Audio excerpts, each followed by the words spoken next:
اللہ کریم نے فرمایا یہ جو 5 علامتیں ہیں، 5 اللہ تعالیٰ کا ذکر ہو تو دل ڈر جائے، وَإِذَا تُلِيَتْ عَلَيْهِمْ آيَاتُهُ زَادَتْهُمْ ایمانا، قرآن پڑھا جائے تو ان کا ایمان ترقی پا جائے، وَعَلَىٰ رَبِّهِمْ يَتَوَكَّلُونَ، اپنے رب پر بھروسہ کریں، الَّذِينَ يُقِيمُونَ الصَّلَاةَ، وہ لوگ جو نماز قائم کرنے والے ہوں، وَمِمَّا رَزَقْنَاهُمْ يُنْفِقُونَ، اور جو ہم نے انہیں دیا ہے اس میں سے ہماری راہ میں خرچ کرنے والے ہوں۔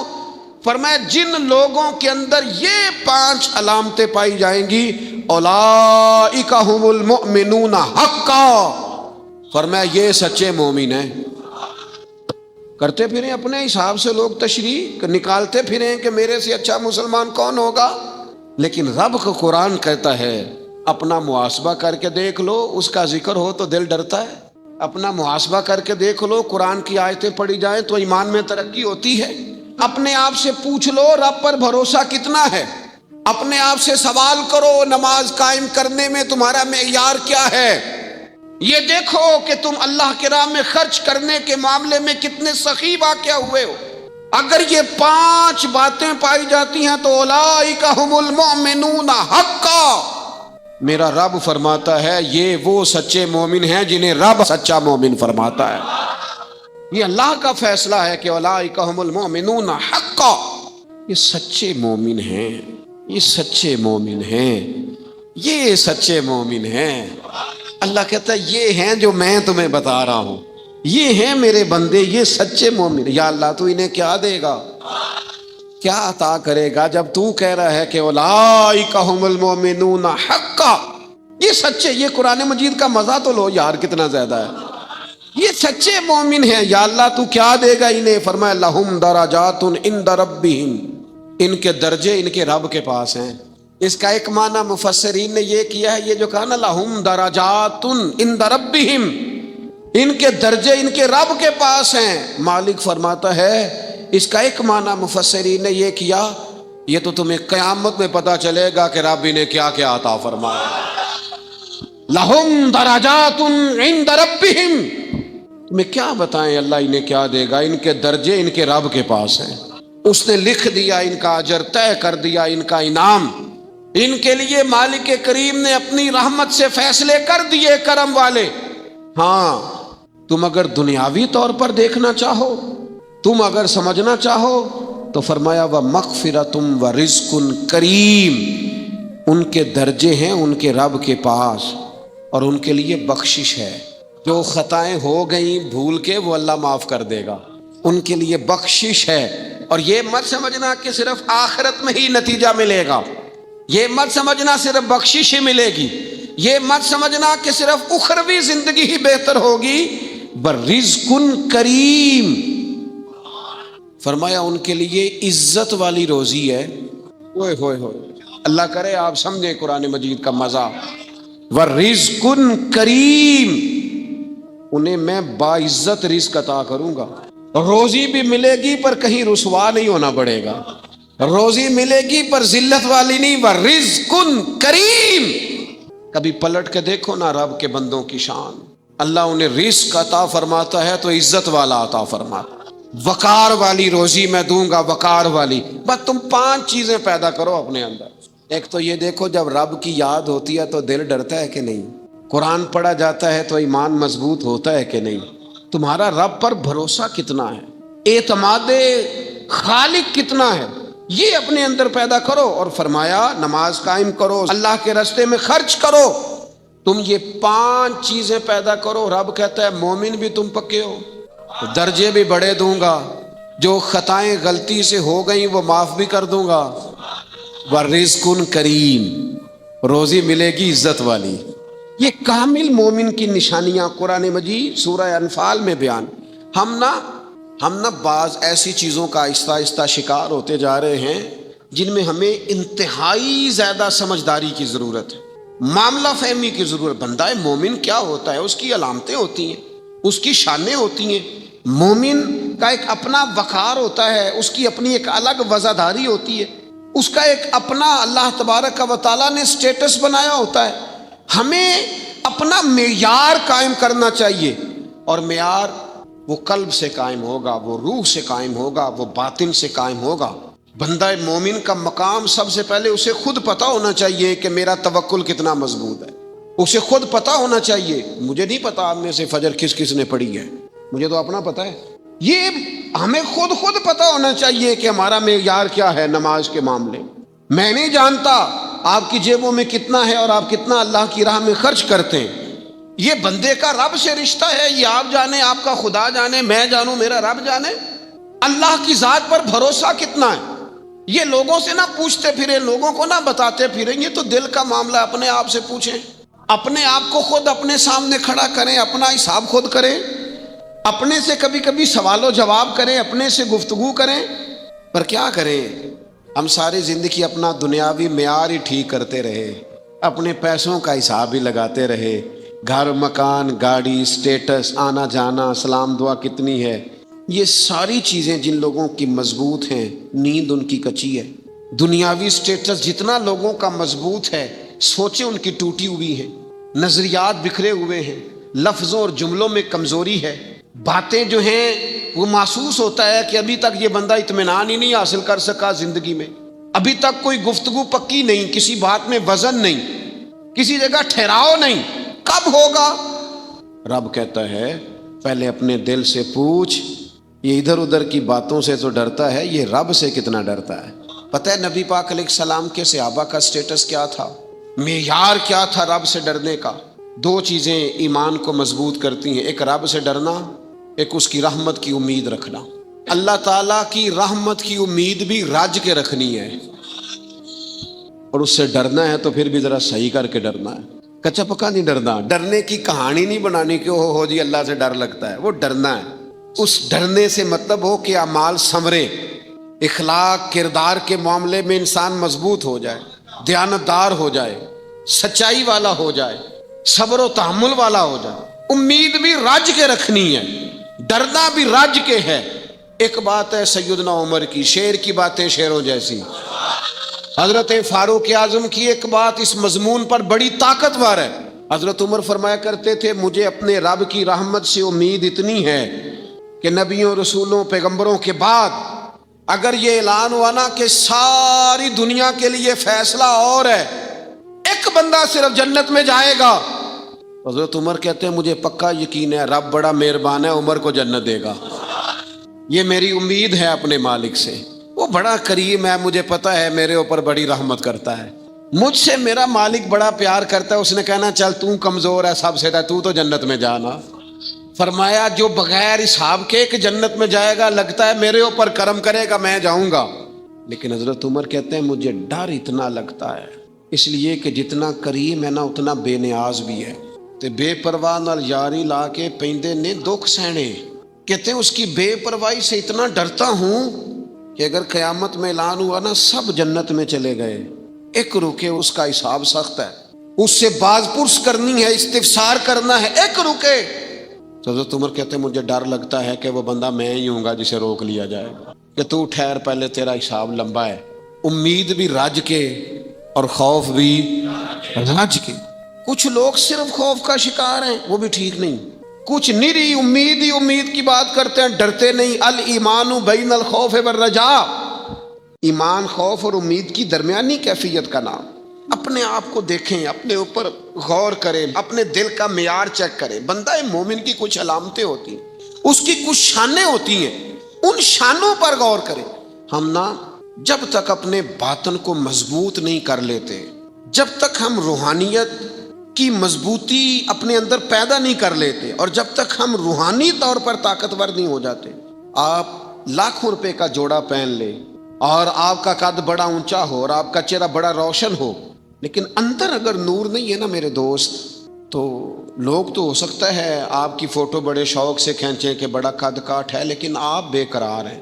آپ کو پتہ ہے کہ اس مہنگے لباس کے اندر میرا دم گھٹ رہا ہے، آپ کو محسوس ہوتا ہے کہ اس کشادہ مکان کے اندر بھی مجھے بے قراری محسوس ہوتی، آپ اپنے اندر ایک عجیب سی تکلیف محسوس کرتے ہیں۔ لیکن اگر آپ کا باطن مضبوط ہو جائے، اللہ پہ بھروسہ ہو جائے، زندگی اس کی بارگاہ میں جھکنے والی ہو جائے، رسول پاک کے دروازے کی گدا بن کے بندہ جینا شروع کر دے، آپ یقین کریں سادے کپڑوں کے اندر بھی کئی دفعہ بندہ محسوس کرتا ہے یار میرا لباس تھوڑا سا سستا ہے، پر اللہ تعالیٰ نے جو مجھے ایمان عطا کیا ہے وہ سب سے زیادہ مہنگی چیز ہے، وہ سب سے زیادہ طاقتور چیز ہے۔ اپنے باطن میں خاص خصوصیات پیدا کریں، اپنے آپ کو ٹائم دیں، اپنی قلبی کیفیات پر زیادہ توجہ کریں۔ زیادہ مجھے فوٹو شوٹو کھینچنے کا زیادہ تجربہ نہیں ہے، مصروفیات زیادہ رہیں تو میں اس طرف نہیں آ سکا۔ ایک بچے نے مجھے، ایک دوست نے ایک دن بتایا کہ وہ تصویر کھینچنے کے بعد پھر اس پر کچھ کام ہوتا ہے تو فوٹو اور زیادہ سونی لگنے لگ جاتی۔ اس نے بات کر دی، میں نے سن لی، وہ بات کر کے گزر گیا۔ تھوڑی دیر کے بعد مجھے کہنے لگا پریشانی ہے؟ میں نے کہا نہیں۔ کہنے لگا میں نے ایک سادی سی بات کی تھی، پتہ نہیں کوئی آپ تو کہیں کھو گئے۔ اس کے بعد میں نے 2-4 باتیں کی ہیں پر آپ نے ہاں نہ ہی نہیں کی، توجہ نہیں کی۔ میں نے اسے کہا، میں نے کہا پتر تو آکھیا ہے فوٹو تے تھوڑی محنت ہو جائے تے سونی لگن لگ جاندی، تے میں سوچن لگ پیا جے بندہ تھوڑی جی محنت دل تے بھی کر لے، تھوڑی جی محنت نہ دل تے کریے تے جے کدے وہ سونا ہو جائے نا، پاک ہوویں تے پاک ہی ملدا ہی، تے بنا پاکوں پاک نہیں ملدا۔ سارے جسم دے دھون دے نالوں اکو دھولا ہے ٹکڑا دل دا۔ اگر تھوڑی سی محنت روح پہ ہو جائے، تھوڑی سی اندر تھوڑی توجہ کرے، وہ اگر تھوڑا چمکدار ہو جائے نا، کچھ غلاظتیں، کچھ نفرتیں، کچھ قدورتیں، کچھ عداوتیں، کچھ تکبر، کچھ حسد، کچھ بددیانتیاں، کچھ یہ چیزیں تھوڑی نکل جائیں، آپ یقین کریں بڑا چمکدار ہو جائے دل، بڑا سونا ہو جائے، بڑا حسین ہو جائے۔ یہ باطن ٹھیک ہو جائے نا تو اللہ کی ساری مخلوق حسین لگنے لگ جاتی۔ بندے کو نا کچھ عجیب سی کیفیات سے اللہ مالا مال کرتا ہے، اسے کوئی اللہ تعالیٰ ایسا انشراح صدر دیتا ہے، دل کو ایسا ٹھنڈا کرتا ہے، سکون نصیب ہو جاتا ہے۔ نبی اکرم نور مجسم شفیع معظم صلی اللہ تعالیٰ علیہ وآلہ وسلم سے پوچھا گیا، یا رسول اللہ ایمان کیا ہے؟ ایک کیفیت کا نام ہے نا، ایمان کی صورت تو نہیں ہوتی، ایمان کا روپ تو نہیں ہوتا، وہ مجسم شکل میں تو نہیں ہوتا، ایک باطنی کیفیت ہے نا۔ یا رسول اللہ صلی اللہ تعالیٰ علیہ وسلم آپ سب سے اعلیٰ، اس کا معیار آپ ہی جانتے، کریم بتا دیجئے، بندہ نوازی فرمائیے ایمان کیا ہے؟ نبی اکرم صلی اللہ تعالیٰ علیہ وسلم نے فرمایا، جب تمہاری نیکی تمہیں خوش کرنے لگے اور جب تمہارا گناہ تمہیں غمگین کرنے لگے تو مطلب یہ ہے کہ تم مومن ہو۔ اور اگر گناہ کر کے بھی تم غمگین نہیں ہوتے، تکبر کر کے بھی تم غمگین نہیں، حسد کر کے بھی غمگین نہیں، حرام کھا کے بھی غمگین نہیں، لوگوں کا دل توڑ کے بھی غمگین نہیں، کسی کے حق پہ قبضہ کر کے بھی تمہیں غم کوئی نہیں، بہت سارے لوگوں کو بیوقوف سمجھ کر، نادان سمجھ کر، احمق کہہ کر، جاہل کہہ کر، عزتیں اتار کر بھی تم غمگین نہیں ہوتے، تو اس کا مطلب ہے تم نے معیار ایمان کو نہیں پایا۔ حضور فرمانے لگے نیکی خوش کرے اور گناہ تجھے غمگین کرے۔ آپ یقین کریں اب نہیں کرتا لوگوں کو گناہ غمگین، لوگ کسی بندے کا دل توڑ کے، اس کی عزت اتار کے، اسے پریشان کر کے، جھڑک کے کہتے ہیں آیا تھا بندہ سنائیا میں نے 4، وہ تو نے گناہ کر کے اب تو بتا رہا ہے، کسی کو ڈانٹ ڈپٹ کے دل توڑ کے کہانیاں سنا رہا ہے، چلاکیاں کر کے اور تیزیاں دکھا کے، یہ تو بندہ مومن کی شان نہیں ہے۔ میرے کریم نے تو فرمایا نیکی تجھے سکون دے، اور جب تو گناہ کر کے غمگین ہو تو اس کا مطلب ہے تم مومن ہو۔ تو فوراً عرض کی یا رسول اللہ پھر بتا دے گناہ کیا ہوتا ہے؟ تو حضور فرمانے لگے جو چیز تیرے دل میں کھٹکے وہی تو گناہ ہے۔ وہ جو چبھ رہی ہے نا، مومن کے دل میں غلطی چبھتی ہے، کھٹکتی ہے، اسے پریشان کرتی ہے یہ غلطی، اگر وہ چبھتی ہے تو پھر اس کا مطلب ہے وہ گناہ ہے۔ آج کل نا لوگوں نے گناہ کو گناہ سمجھنا چھوڑ دیا۔ کسی نے کہا تھا جنوں کا نام خرد رکھ دیا، خرد کا جنوں، جو چاہے آپ کا حسن کرشمہ ساز کرے، آپ جو چاہیں نام رکھیں، جو آپ کی طبیعت آئے آپ وہ کام کریں، آپ اپنی مرضی سے نیکی اور بدی کا معیار قائم کر لیں، یہ ٹھیک نہیں ہے۔ اللہ کے رسول صلی اللہ تعالیٰ علیہ وسلم نے جو آئینہ ایک بندہ مومن کے لیے بنایا ہے، اس آئینے کو ہمیشہ برقرار رکھا جائے، اپنے اندر وہ علامات تلاش کی جائیں جو ایمان کے بعد مومن کے اندر تبدیلیاں آتی ہیں، قلبی طور پر، روحانی طور پر اور اخلاقی طور پر۔ میں دیکھتا ہوں آج کل نا ہمارے ہاں سب سے زیادہ جس چیز کا فقدان ہے وہ محبت ہے۔ ہمارے لہجے، ہمارا انداز، ہمارا طریقہ، ہمارا اٹھنا بیٹھنا، اس کے اندر نا محبت نہیں۔ ہم نا لہجے الفت والے نہیں، مزاج محبت والا. کسی جگہ یار کوئی چلو پنجابی بندے ہیں، ایک دیسی گل تو انہوں سنانے میں مزہ آئے گا. وہ ایک جگہ نا کہیں ہم بیٹھے تھے ایک دفعہ، تو کسی شخص نے کسی سے کو لینی دینی تھی چیز، تو اس نے بات کی. تو آپ کو پتہ ہے وہ ریٹ لینے والا بہت زیادہ مانگ لیتا ہے اور دینے والا کوشش کرتا ہے صفر سے شروع کروں، نیچے سے ریٹ دیتا ہے. اس نے کوئی بات کی، ریٹ تھوڑا بتایا، تو سامنے والا ناراض ہو گیا. کہنے لگا تو کس طرح کا بندہ ہے، کنج دی گل کی تھی. اب یہ جو ریٹ لگانے والا تھا اس نے بڑا حسین بات کی، وہ بندہ جواب میں بڑے غصے میں آ گیا. اس نے تلخ لبو لہجہ، لگتا تھا تھوڑی دیر کے بعد اٹھ پڑے گا، گریبان تامے گا. تو ہنس کے کہنے لگا یار وہ لینا دینا تے مقدر آندا ہے، گل تے پیار نال کر. میں نہ جناب شاعر مزاج آدمی نہ کئی دفعہ پورا فدا ہو جاتا ہے. میرا دل کرے اس بندے کے ہاتھ چوم لو، اس نے کمال بات. اس نے کہا لینا دینا تے اوے گل تے پیار نال کر یار، 2 گھڑیاں دا بہن ہے، ذرا پیار سے بات کر.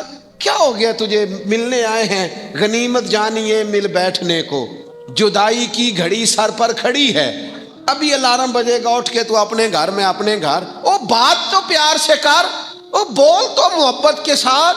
سودا دینا بیچنا لینا الگ بات، او تو بولا تو ٹھیک کر، تیرا لہجہ تو ٹھیک ہو، تیری گفتگو تو ٹھیک ہو. لو سنو نا کیا کہا مدینے والے محبوب نے، کیا بات ہے میرے کریم رسول کی. حضور نے بات کھول کر بیان کر دی، مشکات میں موجود ہے. حضور فرمانے لگے اللہ کو ماننے والا، میرا کلمہ پڑھنے والا، فرمایا جو مومن ہوتا ہے نا، مومن ہوتا ہی الفت والا ہے، مومن ہوتا ہی محبت والا ہے. مومن اور محبت یہ لازم و ملزوم ہے. مومن اور محبت یہ ایک چیز کے 2 نام ہیں. حضور فرمانے لگے مشکات میں حدیث ہے، فرمایا مومن ہوتا ہی محبت والا ہے. فرمایا اس بندے میں کوئی خیر ہی نہیں، نہ کسی سے پیار کرے نہ کوئی اس سے پیار کرے. جو نہ پیار کرے نہ اس سے پیار کیا جائے اس میں خیر ہے ہی کوئی نہیں. مومن جو ہے نا، مومن وہ پیار کرتا بھی ہے اور مومن سے پیار کیا بھی جاتا ہے. اپنی زندگی کو تلخی، مومن کی شان نہیں تلخ تلخ رہنا، ناراض رہنا، بے چین سا رہنا، ہر وقت شکوے کرنے، ناراض وقت گزارنا، ہر وقت کوئی نہ کوئی اعتراض کا دروازہ کھول کے رکھنا، ہر وقت کوئی نیا شکوہ، کوئی نئی بات کھول کے رکھنا. اس سے نکل آؤ یار. پیار جو ہوتا ہے نا وہ دنیا کو سنوار دیتا ہے. محبت جو ہوتی ہے نا اس کے اندر بڑا مزہ ہوتا ہے، اس میں بڑا کیف ہوتا ہے. اس لیے اپنے لہجوں سے تلخیوں کو نکالیں.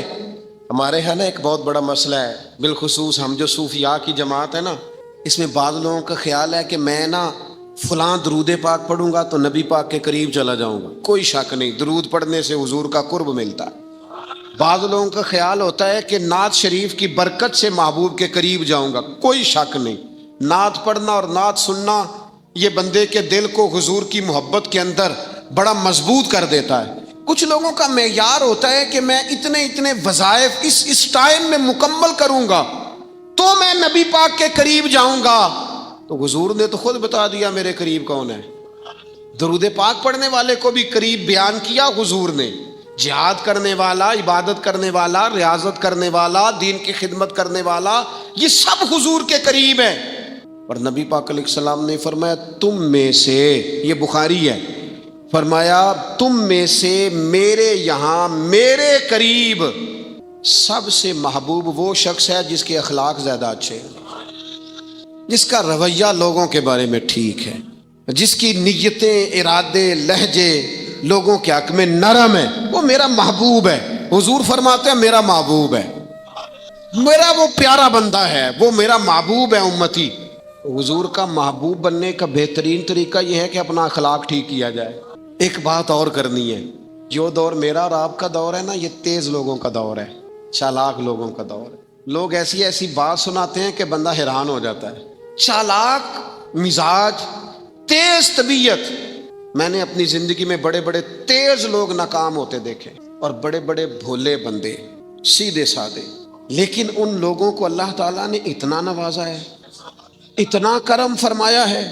لو سنو، ترمذی ہے، نبی اکرم صلی اللہ تعالیٰ علیہ وسلم نے فرمایا جو مومن ہوتا ہے نا وہ بھولا بھالا ہوتا ہے اور شرافت والا ہوتا ہے. بلکہ ایک حدیث میں تو حضور فرماتے ہیں مومن اتنا بھولا ہوتا ہے کہ سامنے والا اسے بیوقوف سمجھنے لگ جاتا ہے، اس کا خیال ہوتا ہے اسے تو عقل ہی کوئی نہیں، مومن بھولا بھالا۔ اور ایک حدیث میں یہ بھی لفظ ہیں کہ جنت میں اکثر بھولے بھالے لوگ جائیں گے۔ یہ جو تیزیاں ہیں نا، انسان کا سمجھدار ہونا اور بات ہے، انسان کا تدبر والا ہونا، فہم و فراست والا ہونا اور بات، لیکن چلاک ہونا، مکار ہونا، شیشے میں اتارنا، لوگوں کو اپنے قابو میں کرنے کی کوشش کرنا، اس کو شریعت پسند نہیں کرتی۔ تو نہ بندوں کو چلاکی کر کے قابو نہ کر، محبت سے قابو کر، اخلاق سے قابو کر۔ تو اپنے انداز بڑی بڑی عجیب داستان سرائی کر کے لوگ دنیا کو جیتنا چاہتے ہیں، اس سے انسان کے اندر کمزوری آتی ہے۔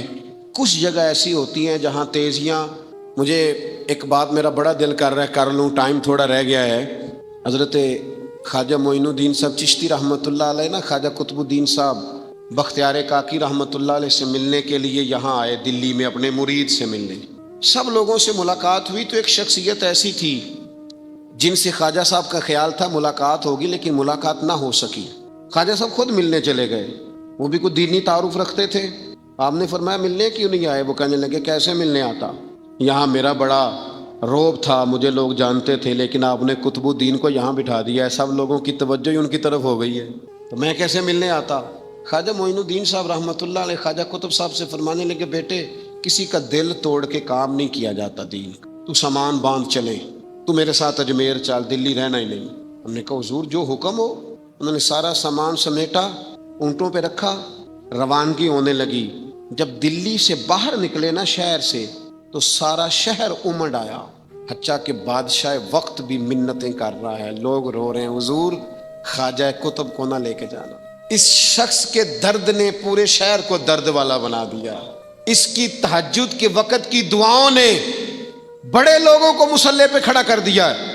اس شخص کا اللہ پر بھروسہ بڑے لوگوں کو ایمان کو تقویت دیتا ہے، حضور مہربانی کریں نہ لے کے جائیں۔ اتنے سارے لوگ رونے لگے اور رنگ اور ہو گیا۔ حضرت خواجہ معین الدین صاحب فرمانے لگے پتر سامان اتارو، مصلی بچھاؤ، دلی میں رہنا ہے۔ یہ بھی ایک پیغام ہے، اسے بھی آپ نے یاد رکھنا ہے۔ خواجہ قطب الدین صاحب کہنے لگے حضور آپ نے فرمایا تھا کسی کا دل توڑ کے نہیں رہنا۔ فرمانے لگے اتنے سارے لوگوں کا دل ٹوٹنے سے بچاتے بچاتے کسی ایک کا ٹوٹ بھی جائے تو خیر ہے، اب کسی ایک کا دل بچاتے ساری دنیا کا دل توڑ دیں، اللہ کرے آپ کو اس بات کی بھی سمجھ آئے۔ ہم نا بعض اوقات کسی ایک کا دل بچاتے، ایک کا، صرف اپنا گھر بچاتے ساری دنیا توڑنے لگے ہو، صرف ایک شخص کی رضا کی خاطر ساری دنیا کو توڑ دو گے۔ ایسا نہ کرنا اپنی زندگی میں، یہ مت دیکھنا کہ کسی ایک دو تین بندوں کے نفع کے لیے امت کا، قوم کا، ملت کا نقصان کر دو، یہ کام کبھی نہ کرنا۔ ذاتی مفادات کو ہمیشہ چھوڑ کے قومی، دینی اور ملی مفادات کو مقدم رکھنا۔ جو لوگ قومی مفادات کی بات کرتے ہیں نا، وہ لوگ دنیا کے اندر خیر بانٹا کرتے ہیں، لیکن ہم اکا دکا چند ایک لوگوں کی خوشنودی کے لیے پوری ملتوں کو تباہ کرتے ہیں، یہ کام کبھی نہ کرنا۔ اللہ ہمیں سمجھنے کی توفیق عطا فرمائے۔